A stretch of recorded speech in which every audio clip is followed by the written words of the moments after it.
Espacio promocional y publicitario. Si no pudo escuchar algún programa de esta semana, mírelo en nuestra aplicación Exa Ecuador. Descárguela gratis, disponible para dispositivos Apple y Android. No se pierda ninguna de nuestras entrevistas. Descargue Exa Ecuador.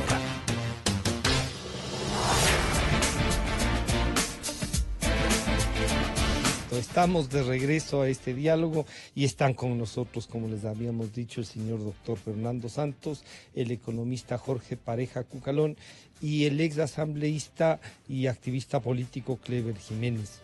A los tres, muchas gracias por acompañarnos. Y claro, volvió el tema petrolero, no solo porque la Contraloría determina irregularidades en contratos con Petrochina y Unipec, pero además hay una serie de contratos en los que uno podría decir, o solo escuchando al ministro Pérez, uno diría, aquí hay no solo lo del poliducto Pascuales Cuenca, que ahora resulta que siempre supieron que no era necesario, además que era un dispendio, pero esto fue lo que dijo el ministro Carlos Pérez García sobre sus negociaciones aquí en Radio Democracia.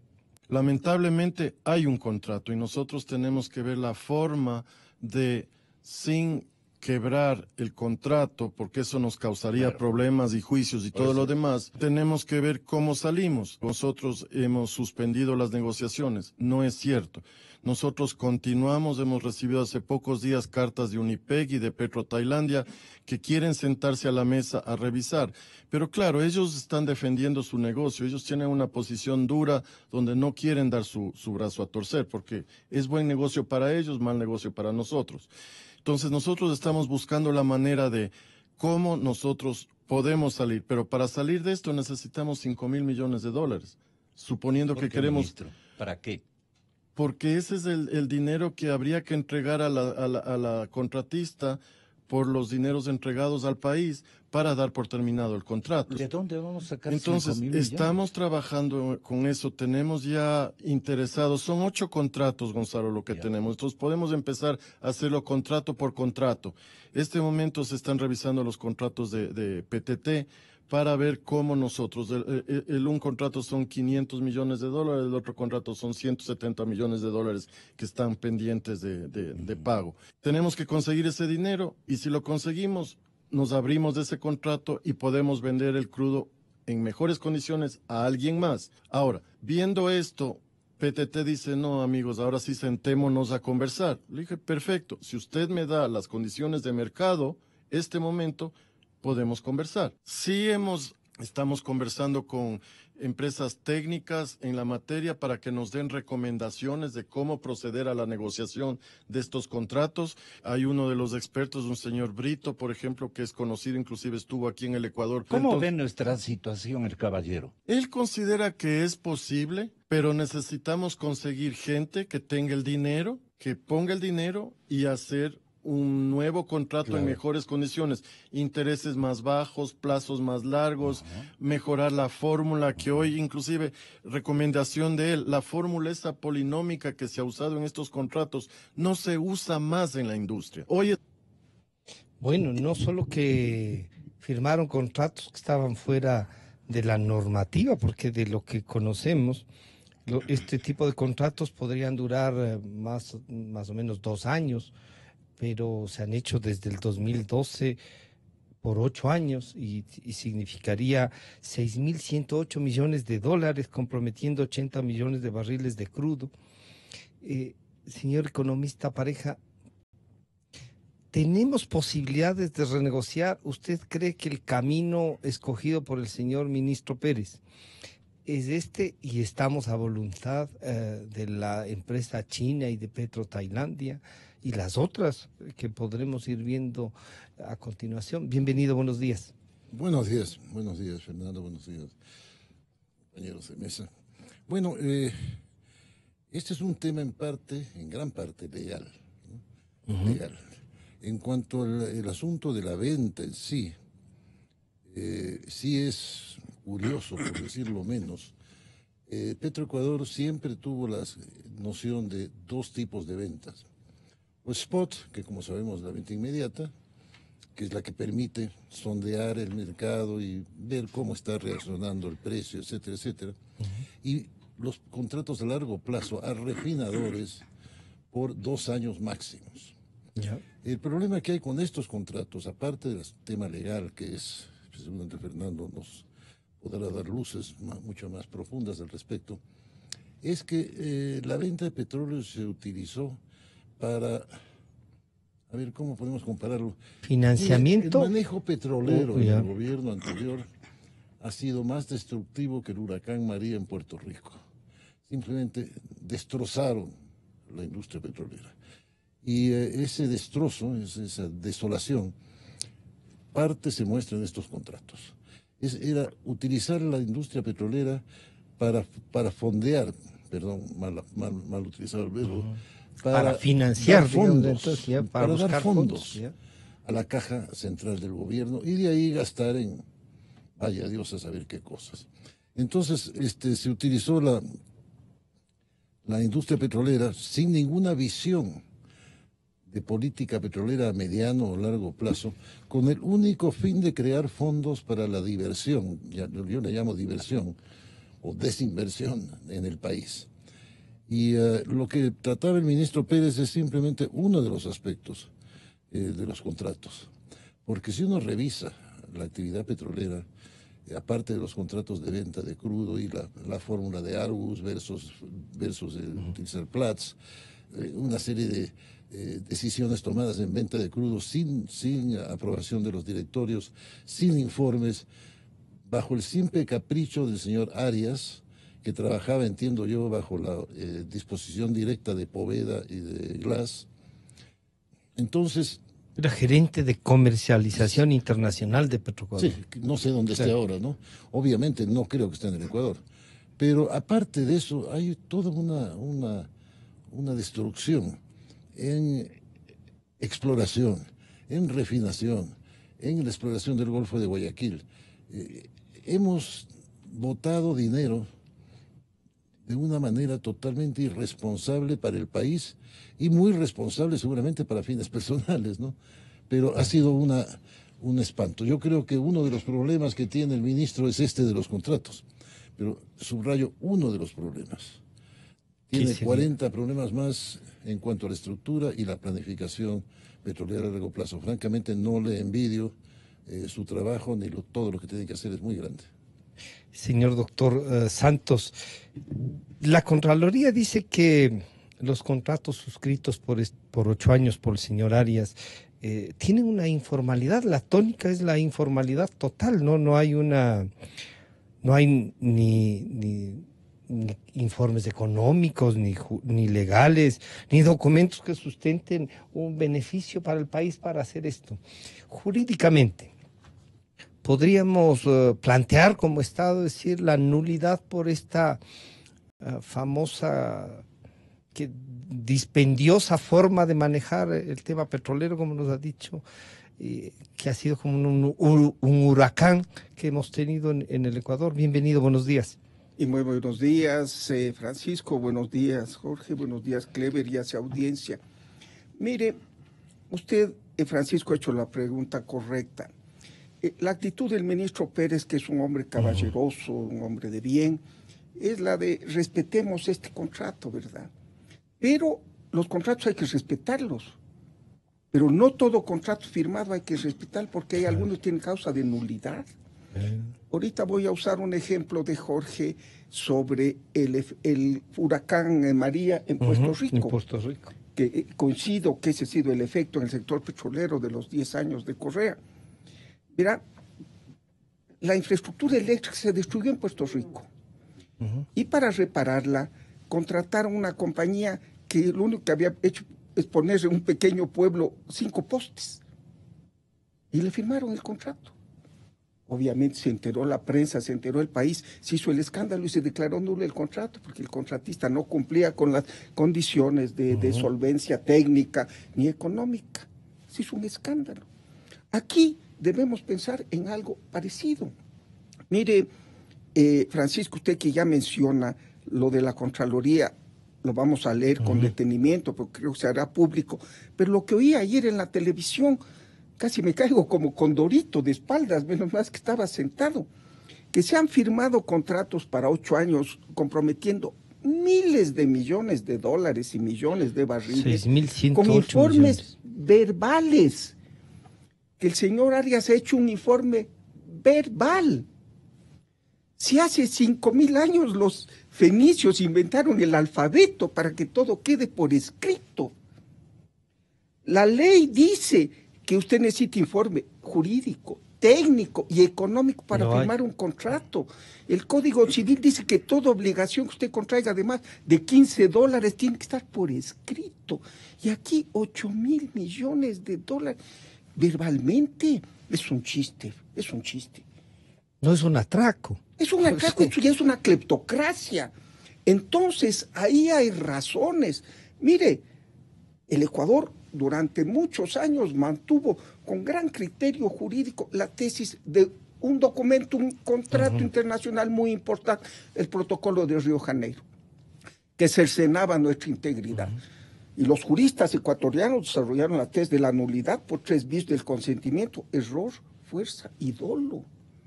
En estos contratos, aquí hay esos 3 elementos. Primero hay error. Paso la soberanía nacional también. Exactamente. Error. Error. ¿Por qué? Porque la fórmula que los mismos chinos nos hicieron aprobar, ellos pusieron la fórmula, ya no existe. Hay unos elementos que ya no se cotizan. Hay fuerza, porque le dijeron a estas autoridades, si ustedes no firman esto, no les damos el dinero. Y hay dolo, porque esto es evidente que hubo coimas, aquí y en China. Estos contratos fueron firmados bajo una antigua administración de China. El nuevo presidente quiere limpiar la corrupción tradicional de China y lo está logrando. Aquel que negoció estos contratos con el Ecuador está condenado a muerte. Sí.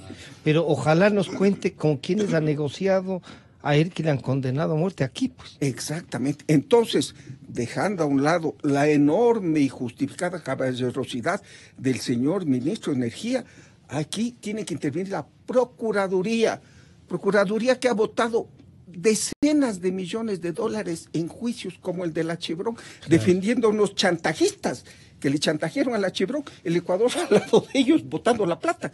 Ponga a esos abogados a estudiar este caso, señor procurador. Piense en la patria. Aquí estos contratos son nulos. Y tienen que ir a la cárcel los de aquí y los de allá, los que negociaron dolosamente. Entonces, esto tiene que ver entonces también en un acuerdo entre los dos países. El Ecuador debería hablar directamente con el gobierno de China para aclarar estos contratos y que allá y aquí los que se han robado pero por supuesto, es más, pueden ponerse... ¿No hay una actitud del gobierno también en Irán de gobierno a gobierno para colaborar en cómo limpiar esto? Pero por supuesto, esto es debería despertar la indignación más grande del país. Sí, ¿no? Un contrato verbal. ¿Dónde están los documentos? Todo está en el aire. Eso es, y los directores que aprobaron esto deberían ser llamados a declarar qué pasó. Esto debería ser una causa nacional. Aquí nos han robado miles de millones de dólares y se han robado en la China. Y la China va a estar feliz, el nuevo gobierno chino, en que se destape esta olla de corrupción que daña el nombre de 2 países. Esto no es solo un problema del Ecuador, es un problema de China. Y estoy seguro que si vamos con dignidad, con altivez, con valentía, con patriotismo, a decir, señor, estos contratos son nulos. Aquí hay corrupción del lado de ustedes y del nuestro. Los chinos que están limpiando el pasado de su país van a agradecer. ¿Acaso se van a poner bravos si denuncian una corrupción en China, un país que está tratando de limpiar su imagen? Hasta van a agradecer, van a decir muchas gracias y ahí investiguemos, pero no una actitud tibia. Devolver, con todo respeto al ministro, le tengo el mayor afecto, pero no les vamos a devolver los 5.000 millones por lindo premio, premio. ¿De dónde sacamos además? No. Que esto sea una causa nacional, combatir esta inmunda, perdón la expresión, corrupción en la comercialización petrolera. Y al saludar a Clever Jiménez, bueno, por decir estas cosas, todavía tiene el grillete. Clever, bienvenido, buenos días.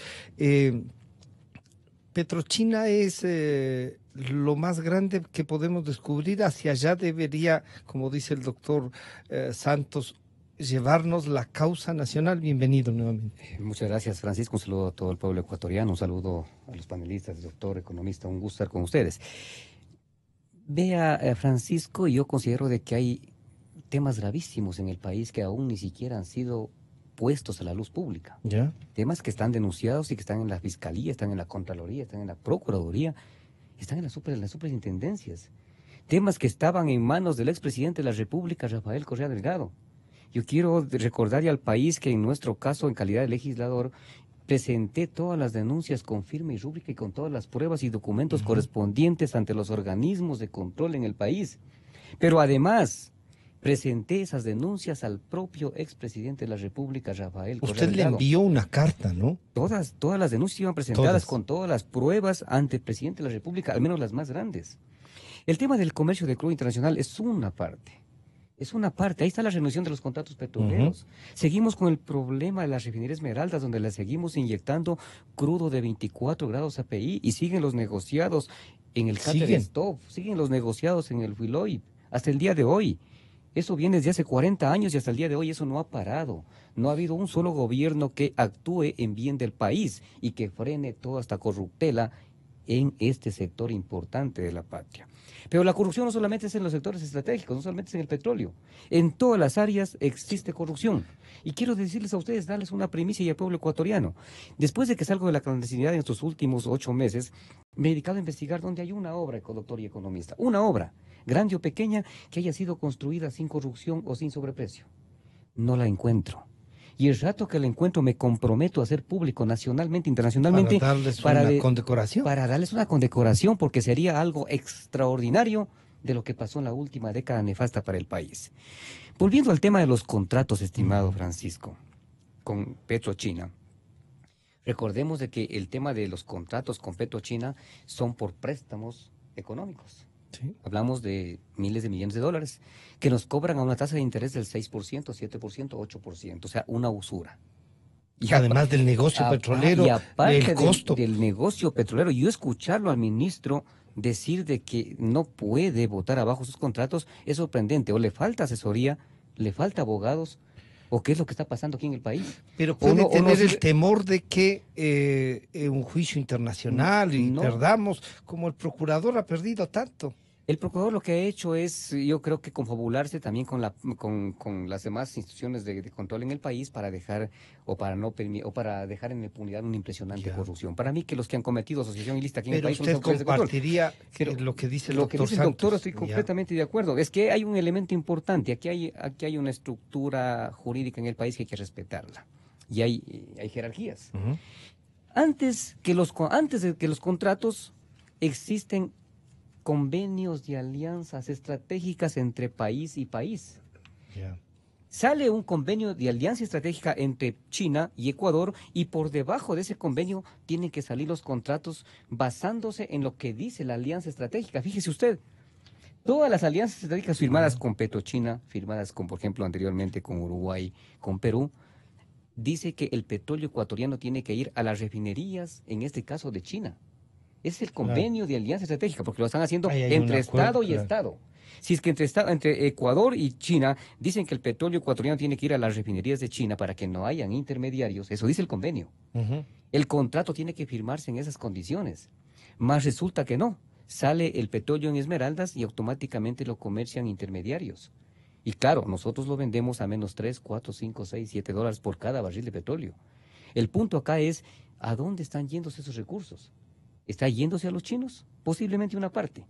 Otra parte. Pero alguien más está siendo beneficiado aquí. Otra parte está yéndose para los intermediarios, Taurus Petroleum, entre otras más.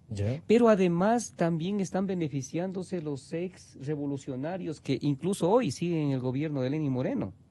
Y eso hay que decirlo con claridad. He presentado las denuncias correspondientes, en mi caso a la Contraloría, con una denuncia con más de 700 transacciones bancarias.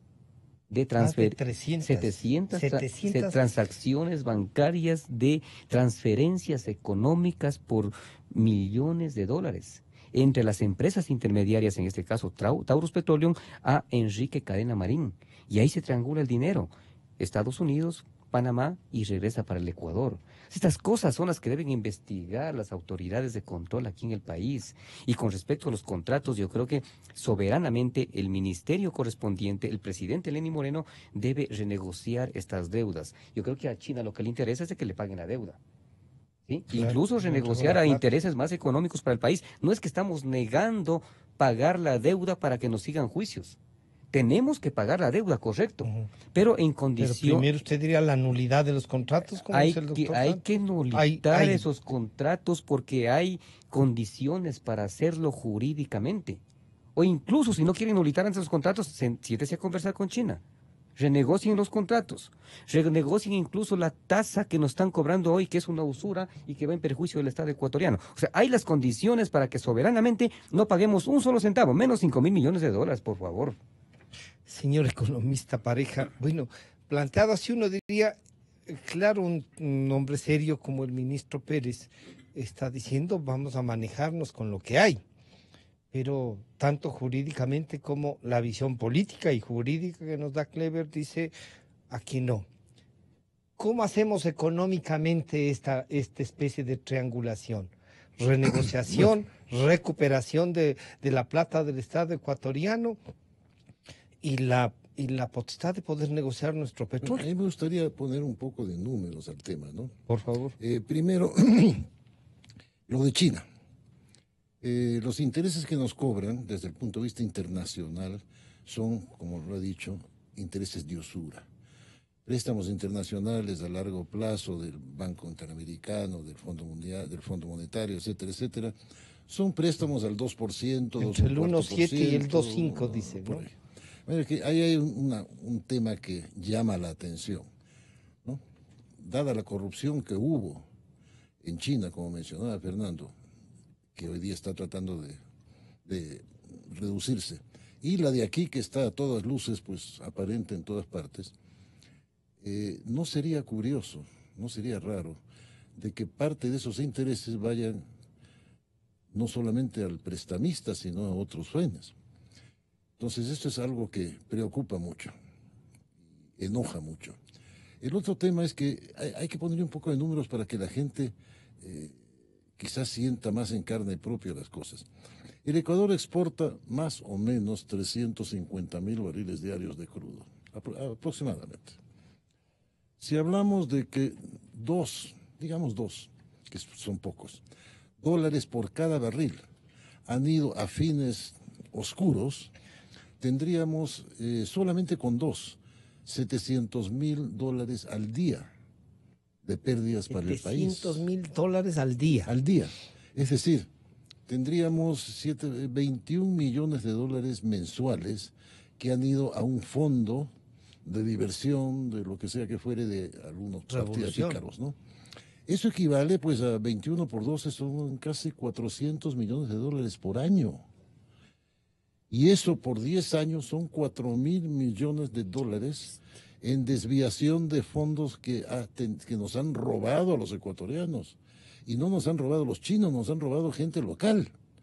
Entonces, es indignante. Nunca en la historia del país, desde 1830 hasta la fecha, ni siquiera en la dictadura de Ignacio de Veintimilla, que todas las recordamos históricamente porque lo vivíamos en aquel momento, como una de las peores gobiernos del país, se puede comparar Ignacio de Veintimilla o Ignacio de la Cuchilla con los últimos 10 años que hemos sufrido.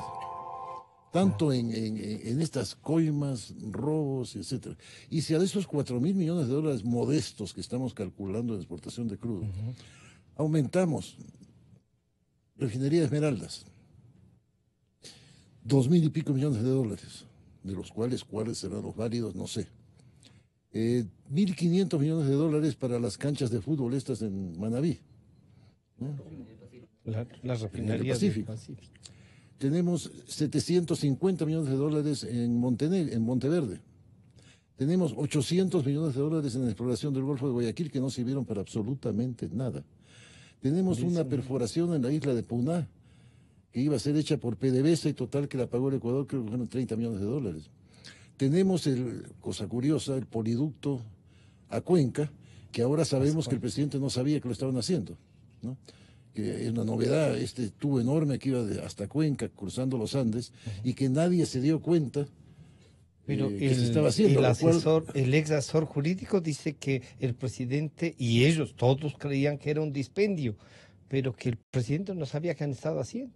Sí, pues es que es tan pequeño esto. Y que ahí él prevé que unos $200 millones hay 300 sobreprecio. millones, eso, yo no me acuerdo cuántos, son millones, centenares de Son millones. 400. Y era un proyecto tan insignificante y tan invisible que nadie se dio cuenta. Por Dios, que me tomen el pelo a los 70 años de edad ya me molesta, francamente.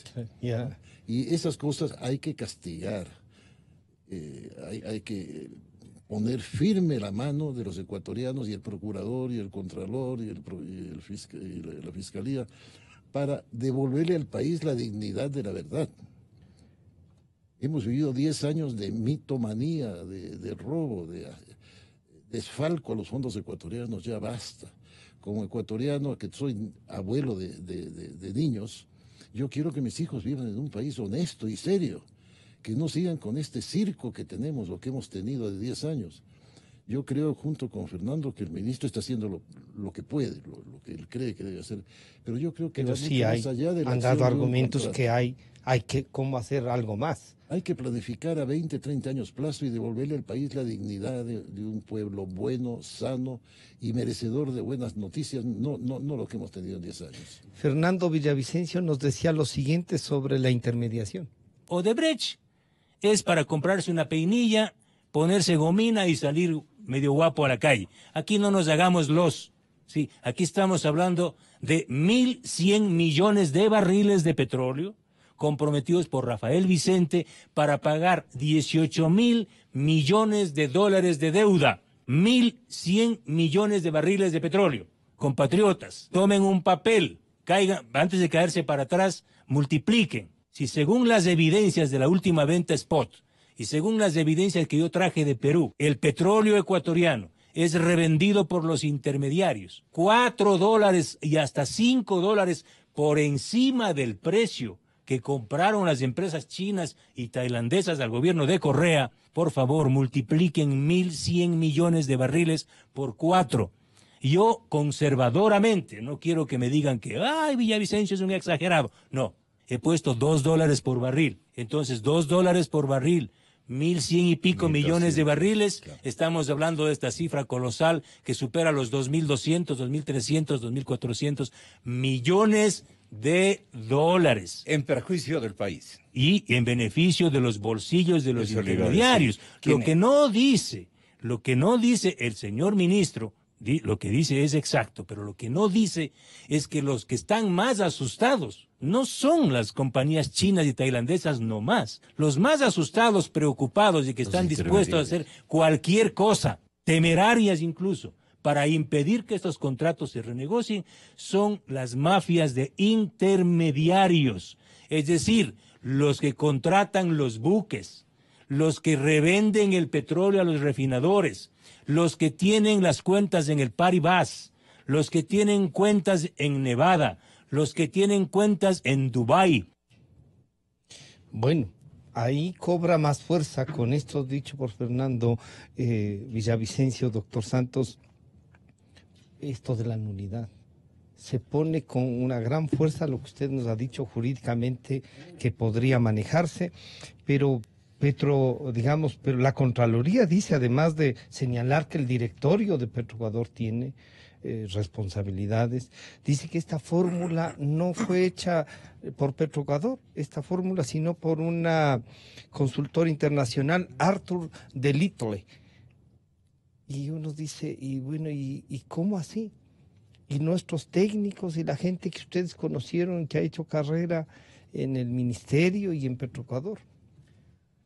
Mire, Francisco, todo se ve que fue un Estado cleptócrata, ¿verdad? Yeah. Todo se puso el servicio de la administración pública para saquear este país durante 10 años en el sector petrolero.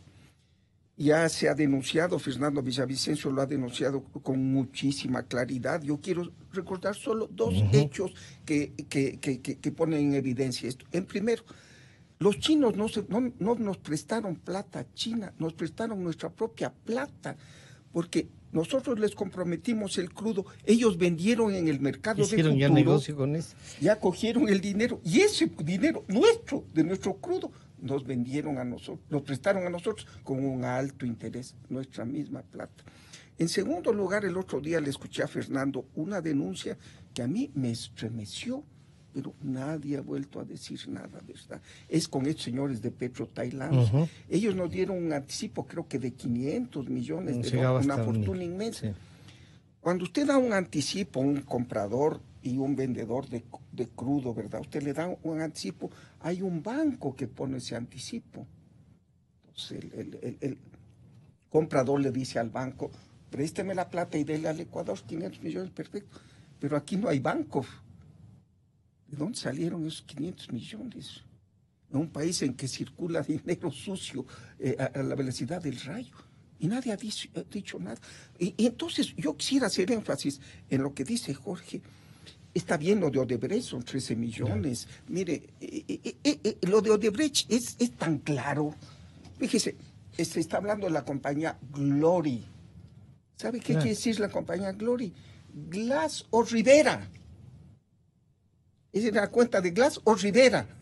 Ahí está. Y se hacen bolas, y se dan cuenta que no, que sí se queda. Glory es Glass o Rivera. Una cuenta conjunta. Ahí está la plata.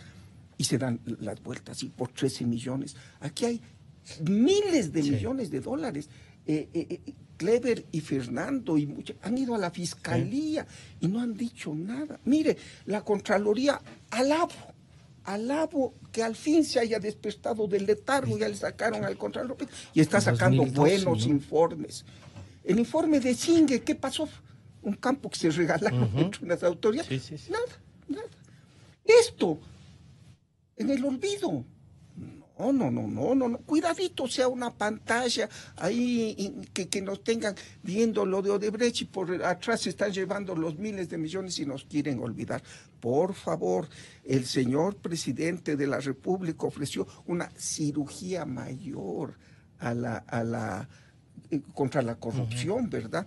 ¿Qué le está poniendo? Un poquito de mertiolate aquí, una curita aquí. El país está dañado. Y si estos vivos logran que este pequeño show nos agote a los ecuatorianos, digamos, bueno, ya olvidémonos de este episodio del robo, vamos adelante. Terrible. Esto no ¿Qué es virar ejemplo a las nuevas generaciones? No, esto no es virar la página. Exactamente. Cuidadito, señor presidente, señor fiscal, señor contralor, siga adelante. No lo conozco al contralor, pero alabo esta nueva actitud de la Contraloría. Pero por favor, nos han saqueado 10 años, así el país más corrupto de América, peor que Venezuela, porque por lo menos, fíjese, Chávez, cuando su delegado ante la refinería del Pacífico fue a contarle, comandante Chávez, en el Ecuador todo piden coima, Chávez se indignó. Y dijo, fuera, saca a Venezuela de ese proyecto, no te metes con los pícaros ecuatorianos. Lo ha declarado el señor de Odebrecht, que fue el intermediario, ¿verdad? Porque Odebrecht estuvo metido en esa refinería.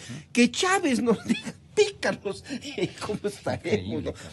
Ojalá no echemos tierrita sobre este tema y sigamos adelante. Pero con firmeza, tomémosle la palabra sabia, profunda, y ojalá sincera del señor presidente de la República de cirugía mayor a la corrupción, para ejemplo de las futuras generaciones. Clever, lo que han dicho dos panelistas que comparten con usted es un poco comprometer y enfrentar a unas mafias. No hay demasiada plata como para que esto se haga realidad. O sea, podemos ver lo de Odebrecht porque ya la propia empresa quiere lavarse y quiere seguir siendo una empresa y rescatarse. En esto no hay demasiada plata y nos estamos haciendo la ilusión de que es posible luchar con eso, o yo estoy demasiado pesimista como para decir, vean, aquí veo lo mismo. Créame que no encuentro así esto de la cirugía mayor. ¿No será de buscar al cirujano primero? Primero preparar al cirujano. Sí. Yo, Francisco, también tengo mis serias dudas. Me encantaría de que realmente limpiemos toda la cloaca de la corrupción en el país. Pero lastimosamente, como están las cosas, es imposible. Tenemos una superestructura correísta que sigue ahí. Organismos de control que siguen ahí, con autoridades que estuvieron puestas ahí por 10 años para dejar en impunidad la corrupción. Me encantaría de que realmente el presidente de la República, Lenín Moreno, a través de esa consulta limpie todos los organismos de control y que realmente se comience a combatir la corrupción y que al menos el país conozca cuánto mismo nos robaron. Hay que decirlo con claridad, cuánto mismo nos robaron. De mis cálculos superan los 50.000 millones de dólares en los 10 años. O sea, es impresionante. Es que 50.000 millones de dólares. Y claro, he conversado con varios economistas y me dicen que eres demasiado conservador. Así. Yo le iba a decir, no está exagerando, Clever. La indignación suya no les lleva a multiplicar. Es más que el presupuesto general del Estado. Por supuesto. Es casi 2 presupuestos generales y estos presupuestos inflados. Es que nos estamos olvidando de muchos temas, por ejemplo. Estamos olvidándonos de Palo Azul. Estamos olvidándonos de Coca-Cola Sinclair, las hidroeléctricas. Estamos olvidándonos de las carreteras, estamos olvidándonos de las escuelas, de los hospitales. Estamos olvidándonos de los seguros y reaseguros. No estamos tomando en cuenta las construcciones de las cortes provinciales de justicia en el país. Hasta ahí hay sobreprecios al más del 100%. O sea, nos falta hablar muchísimo sobre la corrupción de la última década en el país. ¿Y qué hacemos, Clever, con esto? ¿Es posible que haya alguna autoridad que no sucumba hasta tanta plata, que tengan comprado un estado delincuencial? En este momento es muy, muy complicado pensar en que desde la Contraloría mismo, desde la Fiscalía va a haber un poco de luz para combatir la corrupción. Yo creo que el camino que tenemos es esa consulta popular. Y que dicho sea de paso, que ya debería, a través de decreto, el presidente de la República, quiero decirlo con frontalidad, jurídicamente hablando, si ya se pasó el tiempo, los 20 días que tenía la Corte Constitucional en este momento a través de decreto ejecutivo, el presidente de la República podría enviar ya la decisión al Consejo Nacional Electoral para que se inicie esa consulta. O sea, basta de estarnos lavando las manos. ¿Usted creería que este nuevo Consejo de Participación Ciudadana, que será de transición y eso, puede ser capaz de llevar, si es que nombramos a gente honorable, de llevar adelante esta investigación? No estoy seguro al 100%, pero al menos tengo la esperanza como la mayoría de ecuatorianos, porque peor es seguir como estamos. O sea, peor es seguir como estamos. La consulta no es la mejor consulta ni son las mejores preguntas, pero yo creo que es el primer paso para poder dar un poco de independencia a las funciones del Estado y más adelante, sí, pensar en este gobierno mismo o en el próximo gobierno una solución definitiva para el país que es la reforma a la Constitución y que tiene que hacerse a través de una asamblea constituyente. Pero, estimado Francisco, ya que estamos hablando de temas jurídicos, permítame decir algo muy importante. Por favor. Lastimosamente, ¿quién es el que tiene que ver con los contratos de estas deudas y de estos contratos de crudo? ¿Y quién es el que tiene que estar pendiente de esa contratación? Es la Procuraduría General del Estado, porque es el abogado del Estado, sobre todo con temas que tienen que ver con el carácter internacional. Pero lastimosamente la Procuraduría tampoco ha funcionado. Y quiero comentarles algo. ¿Y por qué me están persiguiendo ahora? ¿Por qué nos están persiguiendo conjuntamente con Fernando Villavicencio? A mediados del año 2013 nosotros descubrimos otra forma que encontraron los revolucionarios para atracarse los fondos públicos. Y es que en todas las instituciones públicas donde existen departamentos jurídicos, con abogados, con secretarias, con asistentes, departamentos jurídicos completos, completamente establecidos, comenzaron a contratar estudios jurídicos externos por decenas de millones de dólares para que hagan el trabajo de los departamentos jurídicos internos. Y lo mismo hizo la Procuraduría General del Estado. Tanto es así que la Procuraduría contrata un estudio jurídico norteamericano llamado Foley Hoag para que asesore al Estado ecuatoriano en un litigio con la Chevron Texaco en Estados Unidos. Y resulta que también descubrimos que este estudio jurídico, Foley Hoag, también había trabajado para la Chevron Texaco. A mi forma de ver como legislador, al menos existía un conflicto de intereses. Y lo que hice fue el 29 de octubre del año 2013, un boletín de prensa pidiéndole explicaciones al presidente de la República y a Diego García, Procurador General del Estado. En lugar de investigar o hacer alguna cosa, lo que hicieron es allanarnos el 26 de diciembre, mi despacho de legislador, mi domicilio en Quito y el domicilio de Fernando Villavicencio, donde se llevaron todo tipo de equipos, computadoras y mucha información sobre corrupción. O sea, es impresionante lo que han hecho. Ahí se pagaron más de 40 millones de dólares y claro, el resultado es de que seguimos perdiendo los juicios internacionalmente. Economista Pareja, bueno, esta es una realidad que es lacerante, ¿no? Que nos cuesta a ratos un poco entenderla, pero que está ahí. La Contraloría también nos dice que otra de las irregularidades, ilegalidades que encuentra en este manejo es cuántos embarques de petróleo salieron, que era 226, dice, y que fueron a parar 115 por lo menos fuera de donde debían ir, lo que decía el ex asambleísta Clever Jiménez. Veamos. Esto se ha dicho que es una especie de... Así se negocia el petróleo, ¿no? Que en alta mar ya se vende y que no necesariamente alguien que ha comprado lleva a su refinería, pero también nos han recordado que hay un acuerdo de Estado-Estado que es para esas refinerías. Veamos un pequeño antecedente. Creo que fue el doctor Palacio, me parece. Puede ser, Fernando, que me corrijas. Pero hubo la intención de que las negociaciones entre gobierno y gobierno a través de empresas petroleras sea posible hacer siempre y cuando el crudo que se venda conste en el conocimiento de embarque que iba a las refinerías del país comprador, lo cual podía o no ser una buena idea. Yo me acuerdo haber ido, me llamaron a mí una comisión del Congreso de la Asamblea anterior, dominada por el gobierno de Correa, y me pidieron mi opinión. Yo la di a disgusto, no mía, sino del resto, de que el argumento de alguien ahí, de un diputado de la Asamblea de ese país, era de que la ventaja consistía en que los negociadores del otro país iban a tener mucho menos deseos de lucro que una empresa privada. Le dije, mire, diputado, discúlpeme, pero mañana viene el presidente de la compañía chilena o paraguaya o de donde sea. Y no solamente tiene 5.000 accionistas, tiene 17 millones de accionistas. Y si es un hombre serio, tiene que responder ante sus accionistas que son el pueblo de su país. De manera que no hay garantía de que nos van a tratar con bondad. Van a tratar como hombres de negocio. Bueno, nos ganaron la pelea y pasaron la ley. Pero no solamente la pasaron así, sino que además de eso, eliminaron la necesidad de que el crudo vaya a una refinería del país comprador. Entonces simplemente el conocimiento de embarque se lo expedían a la compañía X y allá que vea cómo lo hace, ahí viene el negocio. ¿A dónde va? Hablábamos que lo coge cualquiera, ¿no? Es una vergüenza. Francamente,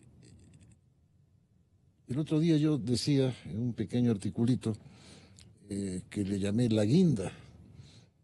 ¿Viste? Esto, lo que está pasando me hace recuerdo a mí de cuando uno tenía niños chicos y hacía un pastel para el cumpleaños y compraba a la mamá unas 3, 4 guindas para poner encima o cerezas, ¿no? La cerecita del pastel. Y los chicos y las niñas estaban entusiasmadísimos con las velas y las cerecitas y se olvidaban del pastel.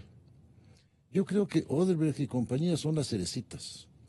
El pastel, que es donde está la corrupción, que francamente el país está podrido desde arriba hasta todavía, abajo, no se está examinando.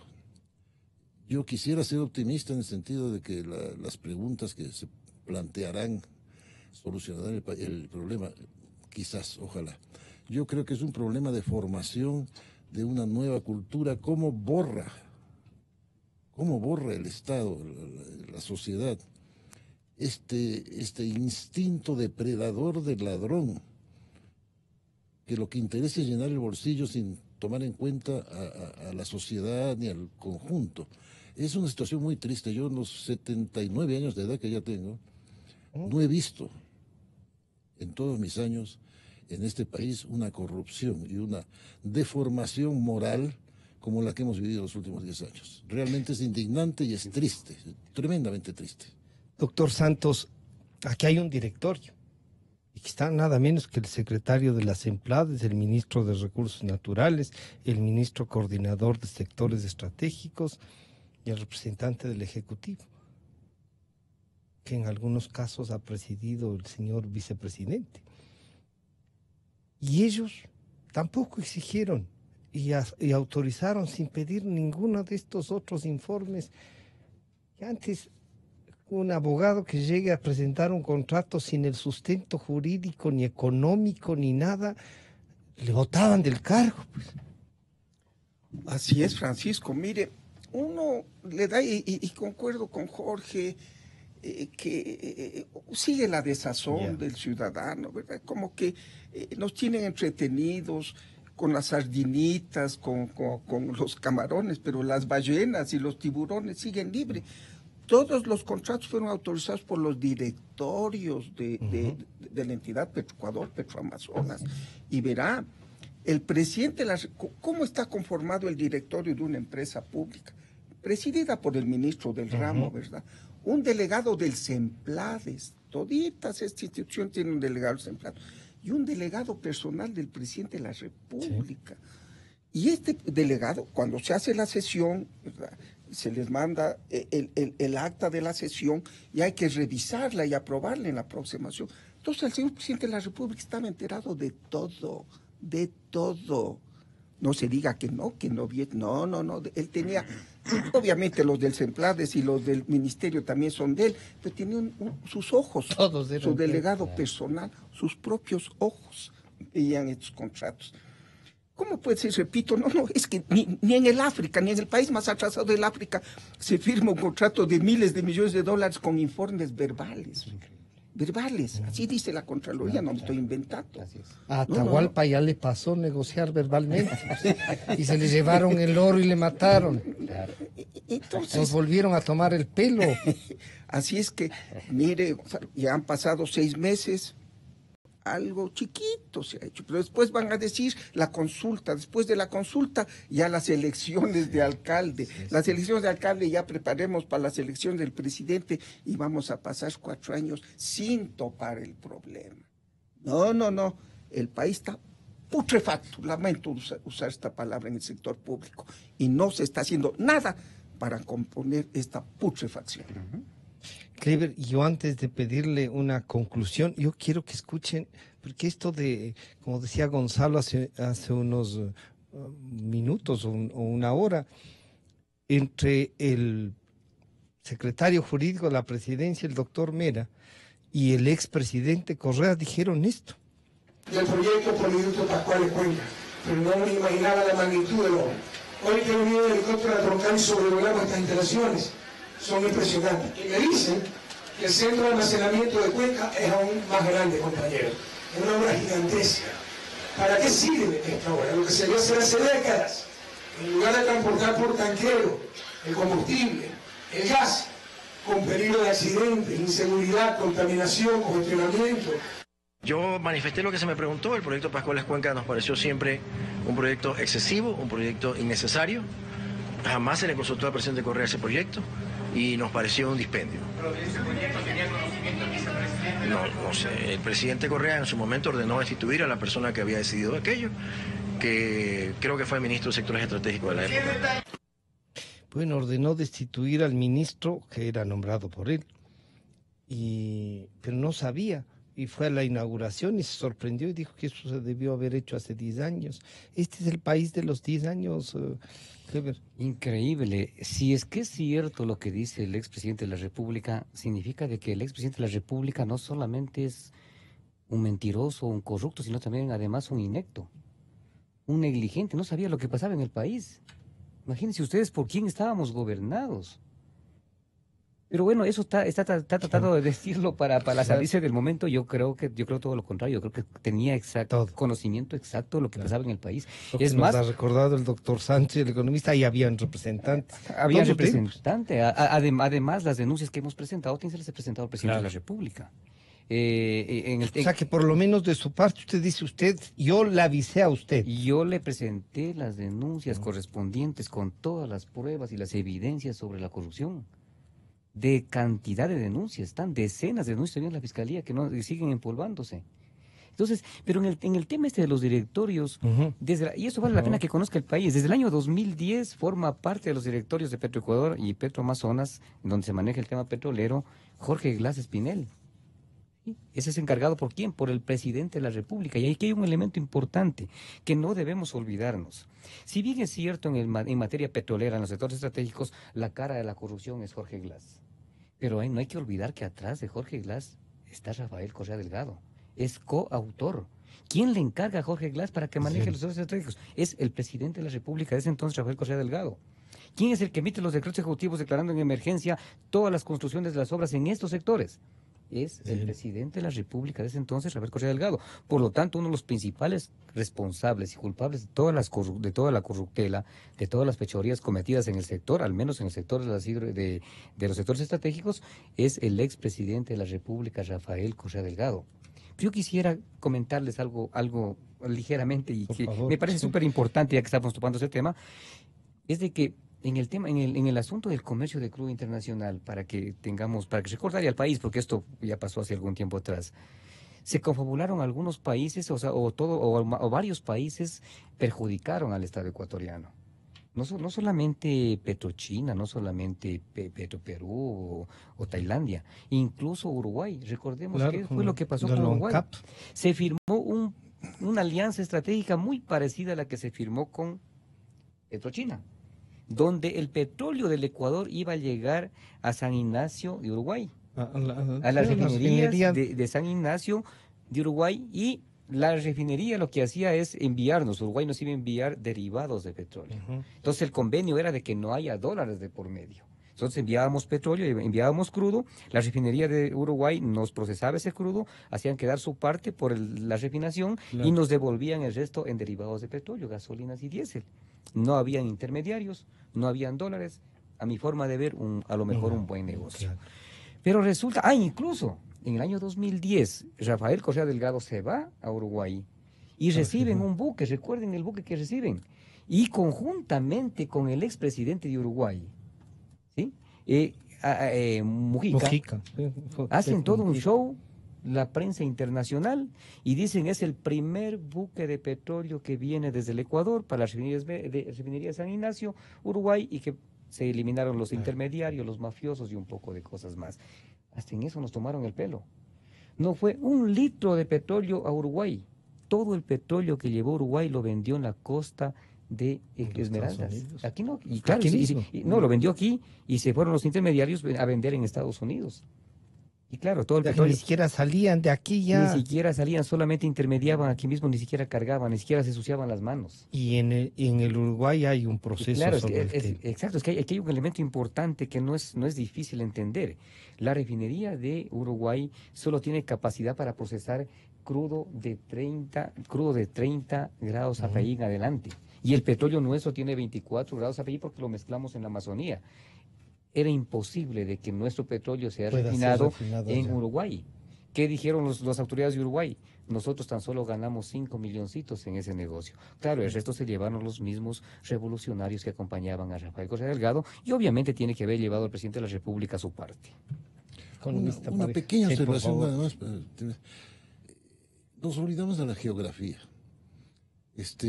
Si mal no recuerdo, Uruguay está en la costa atlántica América del Sur, y llegar al Uruguay significa una de dos rutas: dar la vuelta o el canal de Panamá con un costo muy alto, o el estrecho de Magallanes, donde yo he navegado ya unos 3-4 veces por ahí, que es tremendamente difícil.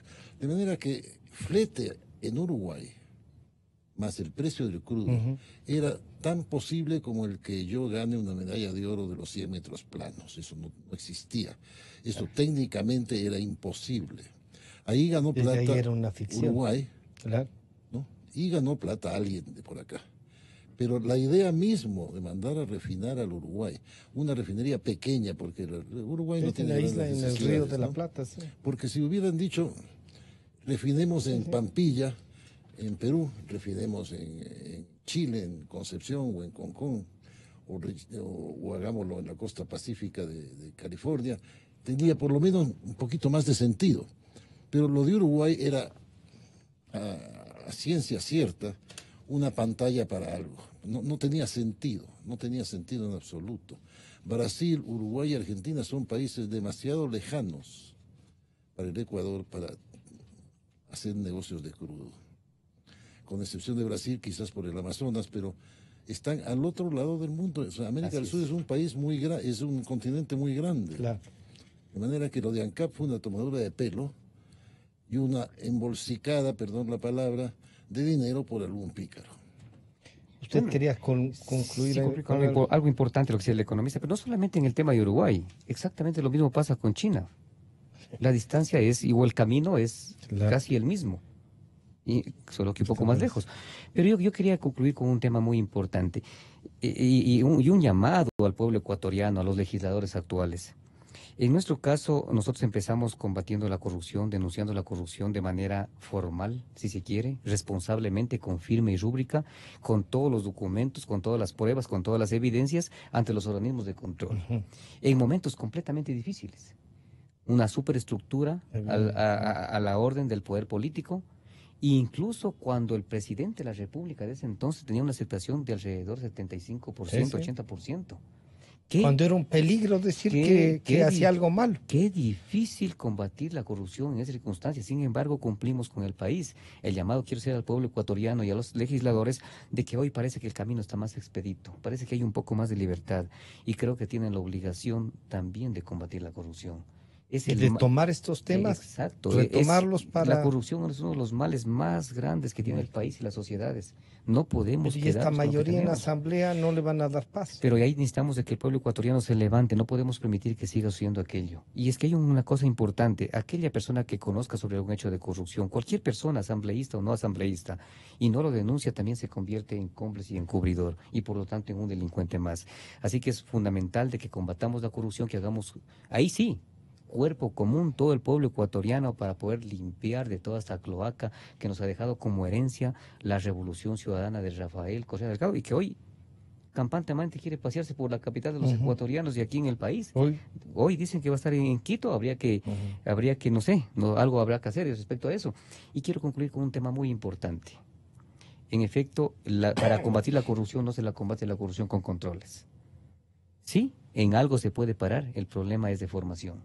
El problema es de educación, y creo que en eso le estamos debiendo muchísimo a la sociedad ecuatoriana desde todos los gobiernos de turno. Yo creo que hay que invertir más recursos para dar una educación de calidad y formar seres humanos, formar personas para que no se cometan hechos de corrupción. No se cometan hechos de corrupción porque hay un control o porque alguien me está viendo, sino no se comete un hecho de corrupción porque sabemos de que eso no debe hacerse. Muchísimas gracias. Doctor Santos, con usted concluimos. ¿Un mensaje de esto? Mire, yo quisiera decir que ojalá en esta consulta se saque algo positivo. Primero, librarnos para siempre de un nefasto ciudadano que ha llevado al Ecuador al fondo del abismo, como es Rafael Correa. Y en segundo lugar, que haya la posibilidad de una verdadera fiscalización. Hay un comisión de control de fiscalización, que es una payasada, unos vagos, no sirven para nada, reciben su plata. Bien. Y también librarnos de las autoridades que Correa con mucha viveza nos dejó, los campanas, los encubridores, los que tapen todo, ¿verdad? Bien colocaditos. Ojalá triunfe el sí en esa pregunta, que dice, librémonos de toda esta herencia correísta nefasta, porque el gran pícaro dejó sus elementos, sus socios, para que se tape la corrupción. Que un poquito por aquí, un control total. En eso, por lo menos, tengo esperanza de que el pueblo ecuatoriano recapacite, vote sí, y algo se haga en cambiar toda esta estructura mafiosa que sigue intacta. Por favor. Dos segundos. Hemos aprendido desde el colegio la venta de la bandera de Cordero, ¿no es cierto? La traición a la patria. Sí. Para mí la venta de la bandera de Cordero es como mascar chicle en el cine o en la iglesia. Es una tontería. Esto es mucho peor que la venta de la bandera de Cordero. Aquí se ha vendido el país. Cordero debería ser santificado comparado con lo actual. O sea que usted estaría en la tesis de que aquí hay un tema para juzgar como traición a la patria.